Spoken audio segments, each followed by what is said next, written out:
அண்ணன் தான் வந்து எங்களுக்கு வந்து ஒரு வழிகாட்டி. அவர் வழியில் தான் போயிட்டுருக்கோம்.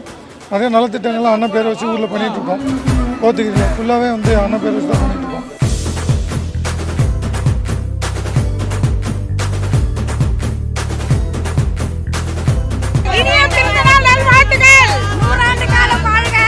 எங்களுடைய துணை முதல்வர் அவர்களுக்கு இனிய பிறந்தநாள் நல்வாழ்த்துக்கள். எப்பவுமே மழை வந்தா தண்ணில எல்லாரும் மிதப்பாங்கண்ணா. ஆனா இப்போ வர மழைக்கும் எதுக்குமே வந்து எந்த இடத்துலயுமே தண்ணி நிக்கல. ஸோ கால்வாயெல்லாம் ரொம்ப சூப்பரா சரி பண்ணியிருக்காரு. அண்ணனுக்கு பிறந்தநாள் வாழ்த்துக்கள். வருங்கால முதல்வரே